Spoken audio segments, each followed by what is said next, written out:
Hi, I'm Judy Marie. Welcome to another episode of Health Beat. Today we're going to be talking about cystic fibrosis and organ donation. And with me, my guest is Brenda Chamber-Ives. Hi, Brenda.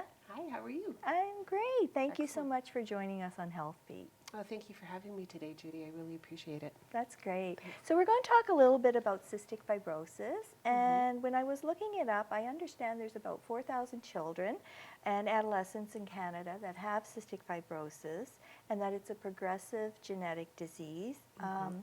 The lungs are involved, lots of lung infections, Yes. and so that's an issue with germs and a concern. But it also can affect the liver, or it can affect the pancreas so that the nutrients aren't absorbed. So, Yes. getting proper nutrition can be a concern. The other thing I learned is that the symptoms and the severity can vary from individual to individual. So it's a very individualized disease. Yes. And I know that this is a really personal disease for you. So I was hoping you could tell us a little bit about how old were you when they found out that you had cystic fibrosis? Well, I was diagnosed at 3 months old. I had pneumonia. So sort of the classic, a lot of times the way cystic fibrosis people, or when they are diagnosed when they're young, is there's a couple of different things. Pneumonia, because of the problems with the lungs. Something called muconium illis. I don't know if I'm saying it exactly correctly, but an intestinal blockage of mucus, so that, of course, they're having problems going to the washroom, etc. And then also babies or people with cystic fibrosis sweat excessively salty sweat.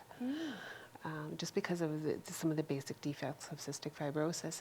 So a lot of times what they'll do is they'll tell parents to lick their babies. And if you find that they're excessively salty, that can be a sign that they have cystic fibrosis. So at 3 months, was that a fairly early diagnosis for cystic fibrosis? Yes, and I'm the classic cystic fibrosis case. Cystic fibrosis is a recessive genetic disease, so you have to have two recessive genes, one from each parent, in order to have cystic fibrosis. So the classic cystic fibrosis mutation is called delta F508, and I have a pair of delta F508 genes. So I have the lung involvement, I have the digestive involvement, and like you said before, it basically affects every solid organ in your body. Now, with this being a genetic disease, is it possible that you could be born without it or perhaps be a carrier? Yes. So, for example, statistically, they say 1 in 25 Canadians is a carrier of the cystic fibrosis gene.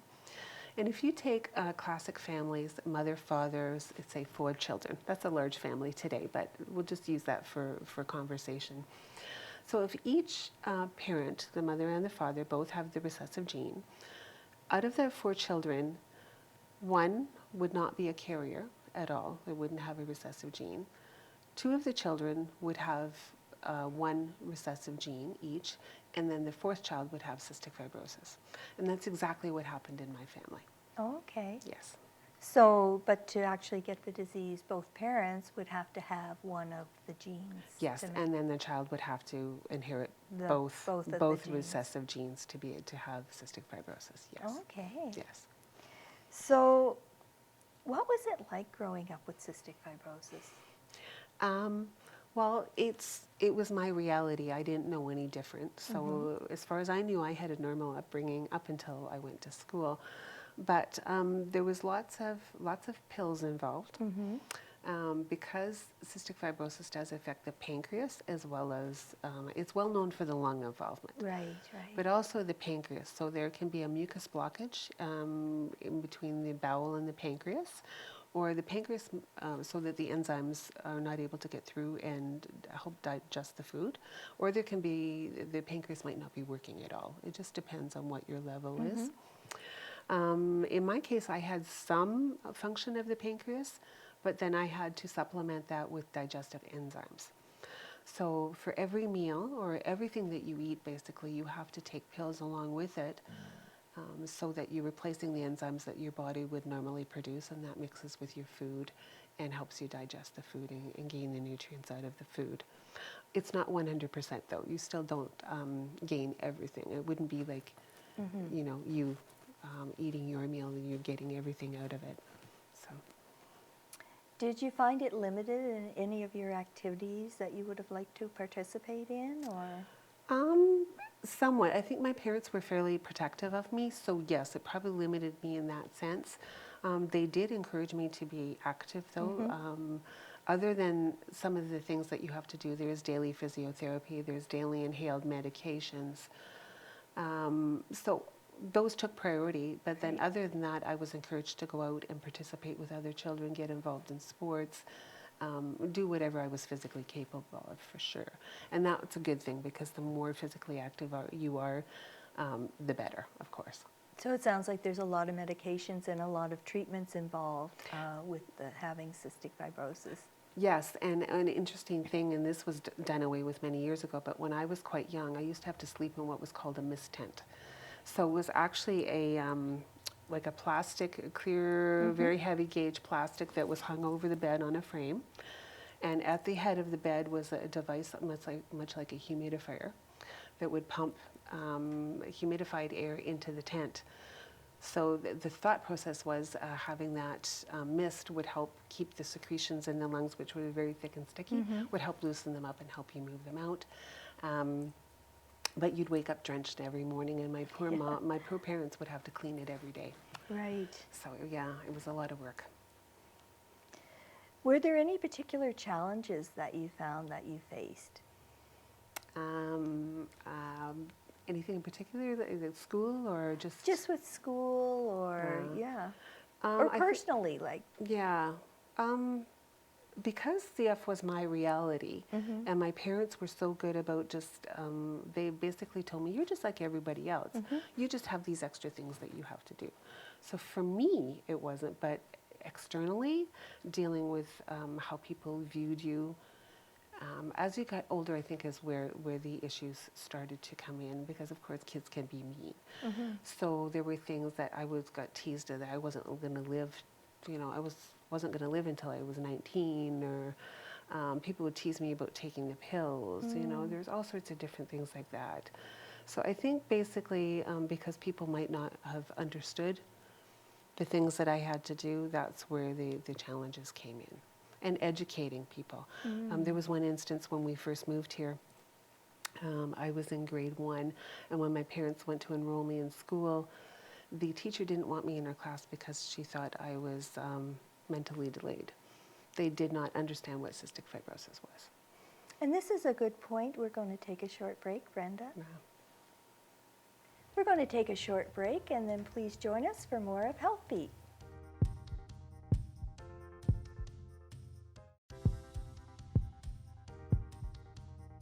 Welcome back to Health Beat. Today we're talking about cystic fibrosis and organ donation, and my guest today is Brenda Chambers-Ivy. Hi. Hi. We've talked a little bit about cystic fibrosis and what it was like having it, and how people get it, and how it's diagnosed.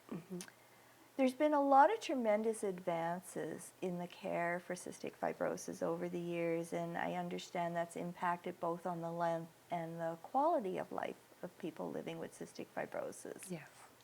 Do you want to talk a little bit about that? Sure.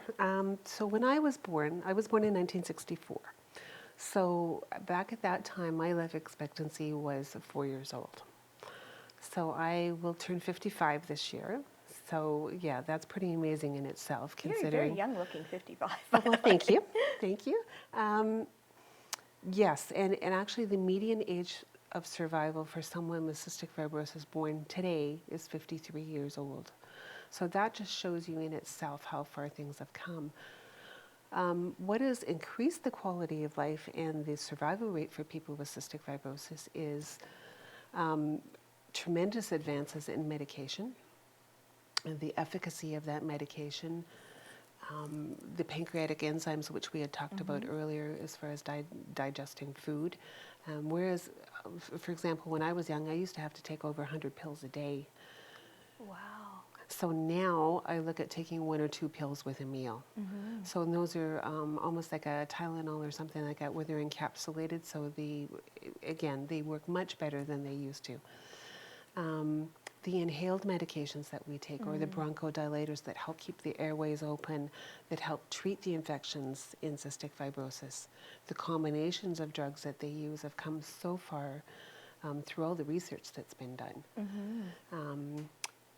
Even physiotherapy that we used to have to do when I was young, my mother would literally have to tip me at a 45-degree angle on a board and either use her bare hands or a device that would help vibrate my lungs or my chest, or do like a clapping motion on my chest to help release the mucus that was in my lungs. And this was after taking the inhaled medications and the antibiotics. Of course, lung transplantation is another huge development. That the first successful lung transplant in the world was in 1988. So really, that's not that many years ago. That's not that long ago, No, and I had my double lung transplant in 2003. So for people like myself, when you get to end-stage lung disease, that's really the only option at this point. What's happening now in the world of cystic fibrosis, though, is they're actually getting to the point where they're able to introduce drugs that treat the basic defect, the genetic defect of cystic fibrosis. Wow. Exactly. So now some of these drugs they're just coming out in the last few years. And there's a program now through Cystic Fibrosis Canada. It's called CFIT. So it's Cystic Fibrosis Individualized Therapy. So what the future of a cystic fibrosis treatment will be is they'll be able to treat you based on the individualized genetic mutation that you have. So you won't be receiving the same treatment as other people do. So again, instead of using a broad spectrum antibiotic or a broad spectrum drug, they'll be able to target it directly to that person. That's really exciting to see Yes. the progression, because even just with the inhaled antibiotics, I remember that being a really big step in research development. And so this is really new and exciting. And of course, none of this happens without having the dollars to research Yes. and do that work. And I understand, I believe it's May Yes. is Cystic Fibrosis Month. Yes. And there's a big awareness campaign, education, there will be some fundraising. And I know locally you've been involved in some work with cystic fibrosis. Can you tell us a little bit about that? Well, I'll talk to anybody and anybody who wants to listen about cystic fibrosis, because obviously it's my passion. I'm a huge advocate for cystic fibrosis on a national level as well as a local level. I'm part of the Cystic Fibrosis Advisory Committee for Cystic Fibrosis Canada. I've also sat on different committees for them. And locally, I'll go out and speak to different groups about it. I will educate one-on-one if there's a need. I help families in need that may have a child who's diagnosed with cystic fibrosis. And also there's a walk here every year at the end of May. It used to be called the Great Strides Walk, and it was in conjunction with Sellers at that time. But now it is through Cystic Fibrosis Canada, and that is their main fundraiser at the end of May to raise awareness and dollars for cystic fibrosis research. Will you be walking in that? Oh, of course. Yeah. Of course. And one of our local ladies, if I can mention, is Kim Morrison, who she lost her son to cystic fibrosis many years ago. And this will be her 10th year with the walk. So it's a special anniversary for her. And I hope it's a fantastic year for her. It's such a passion project for her. And we'll post a link at the end of the show with more information on that as Wonderful. well. And I know, Brenda, I cared for a young lady who had cystic fibrosis, so I am familiar with the treatments, and that was back in the day with the physio and lots of masks with the aerosol. And I just want to say thank you, because I know you were a great support to me, which then translates down, and I really valued that. So thank you for that. You're welcome. Yeah. Is there anything else about the event that you'd like to add? How can people help out or find out more about it? Pardon me. If you go to the Cystic Fibrosis Canada webpage, there is a specific page for the walk. Most people that I know that are participating in the walk will be advertising through social media, Facebook, etc. You can contact Kim Morrison directly. You can contact me directly if you like, for those of you that know me, or most people know how to reach me through one avenue or another. And yeah, it's Cystic Fibrosis Canada, definitely their website would be the best way to go. There will be hopefully a number of walkers out there this year, so if you have a connection or know somebody that's participating, please sponsor them. Yeah. Please come out and walk with us. I mean, that's what we'd love to get as many people out as possible. It's a fantastic day. So, and it's a good way just to raise the awareness of cystic fibrosis, and people can find out more about it as well. Exactly, is we do have a number of people with cystic fibrosis in the region. And there's a couple of us here in Kenora. There are a couple of individuals that I know that live down around Emo, Fort Francis. There's a young person, a baby actually, in Sioux Lookout, I believe, and another one in Red Lake. So it's more common in our area perhaps than maybe people would know about. Yes, yeah, Yeah. exactly, Yeah. exactly. So that's... Now, you did bring some information about some stats and a little bit of data. Did you want to share any of that? Sure, I can give you a couple of, I won't bore you with too many statistics, but just to give you an idea. So there's actually over 4,300 Canadians with cystic fibrosis. And as we mentioned before, the median age of survival now for a child with cystic fibrosis born today is 53 years. I'm just trying to think of some interesting ones here for you. Every week in Canada, a baby is diagnosed with cystic fibrosis. That frequent, wow. Yes, and that's through newborn screening, which was also developed through research and through advocacy through Cystic Fibrosis Canada. 85% of Canadians with cystic fibrosis need to take digestive enzymes, which we had talked about earlier. So here's an interesting one. So in 2017, CF patients spent almost 29,000 days in hospital. Wow. That's Of the a lot CF of time. patients across Canada. So that gives you a really good idea, and that's something I really didn't touch on when you said what was it like growing up. After I was turned 18, which is when my health really started to change, I was blessed with a pretty insignificant issues in my childhood. I started spending a lot of time in hospital on and off for intravenous drug treatments. Oh, okay.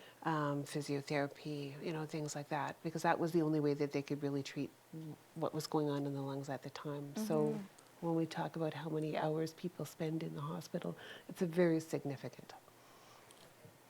So, and there are 42 CF clinics across Canada and 5 transplant centers.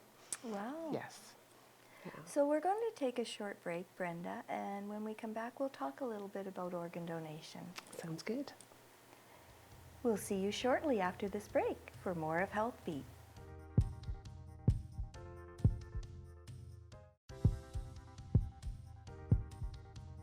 Welcome back to Health Beat. My guest today is Brenda Chambers-Ivy.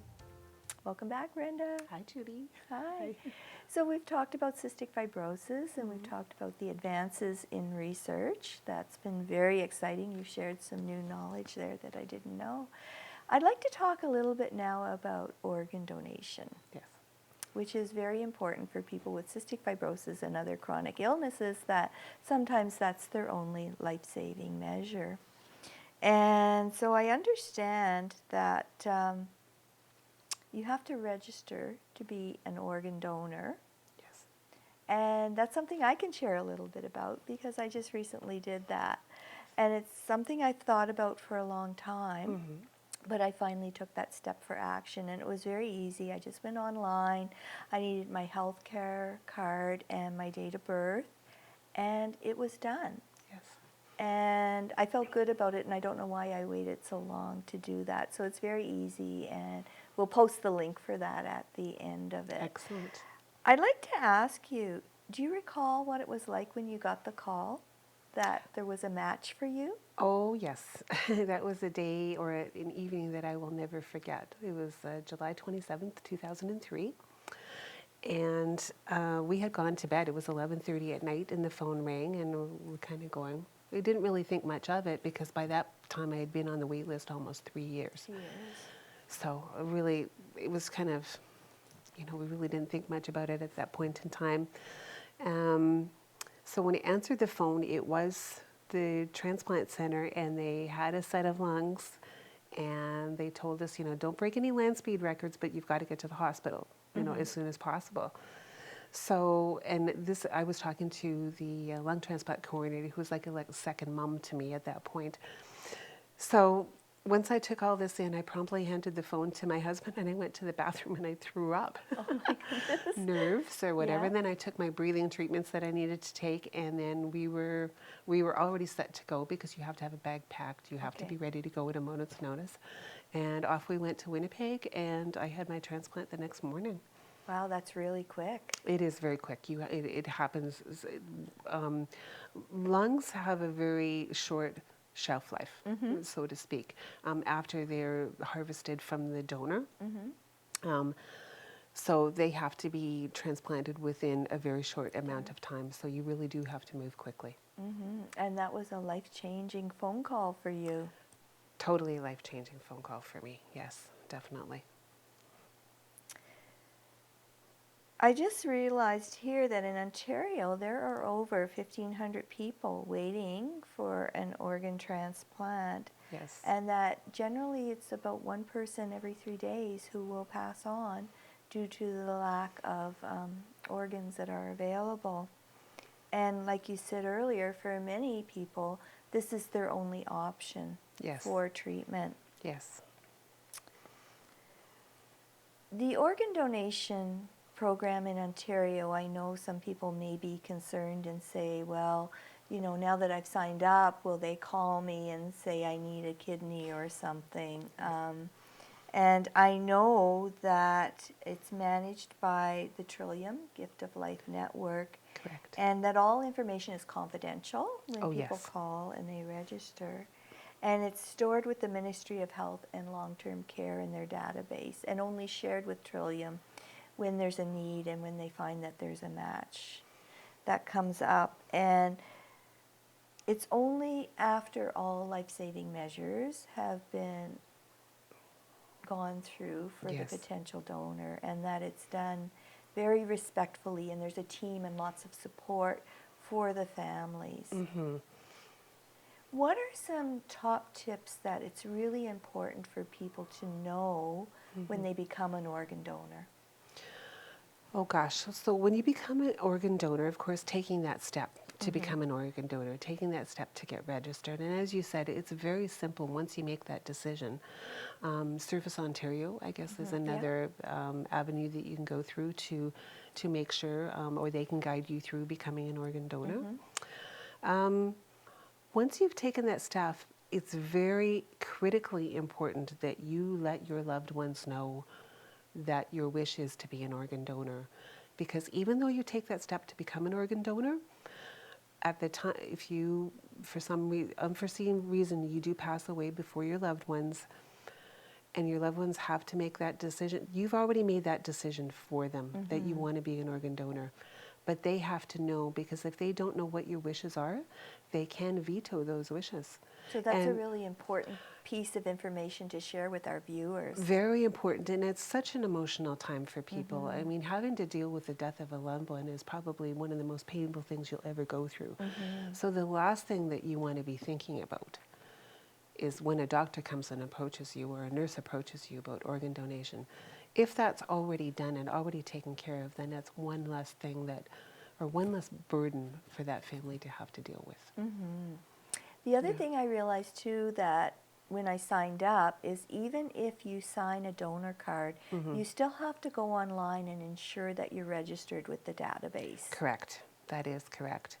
Now, and having taken that, we were talking, Nova Scotia recently passed a bill. I understand it has passed, that they're heading towards assumed consent. So presently the system in Canada is, if you want to be an organ donor, you have to go that extra step and register to be an organ donor.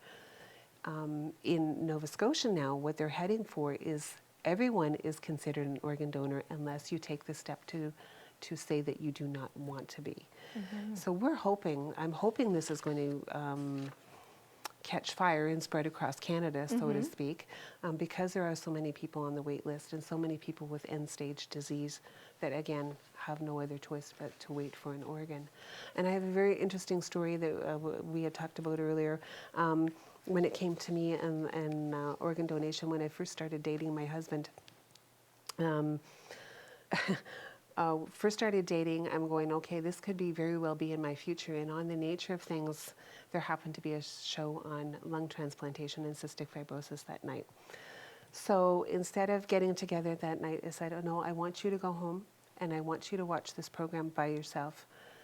And if you still want to be with me, because this could very well be your future, call me. And we've been married, 22 years this year. We've been together for 27, so. Well, congratulations on that. Yeah, he's a pretty special man. Yeah. And how wise of you, though, too, to, have somebody and say, okay, that gets back to education, and Yes. the need for education is so, so critical. Oh, definitely. Oh, Yeah. oh, certainly. Yeah. Certainly. So leaving a legacy is something that we all have the ability to do. And one of the questions is, I'm too old, I can't be an organ donor. But you can register at any age, and Yes. age is not a barrier for being an organ donor or a tissue donor. And also, you can be a living donor in certain circumstances for Yes. kidneys or other organs as well. Yes. And so that's an option as well. Usually for family members, I think in that case is a match. Right, and each organ donor can help up to 8 individuals. And when it comes to the living donors, lungs actually are considered as well. When they can do transplants with living donors where they take lungs, there's 2 lobes on one side, 3 lobes on the other. So what they'll do is they'll just take a lobe. They won't take, obviously, the whole lung Right. from someone. Yeah, so there are many possibilities, and they can take corneas, they can take skin, they can take joints, there's so many different things that people would probably not even think of as far as being a donor. So Brenda, I want to thank you so much for being a guest on our show. We you. will post the links on our show so you can access more information, because we certainly covered a lot of material today. And I want to thank you for joining us for this episode of Health Beat.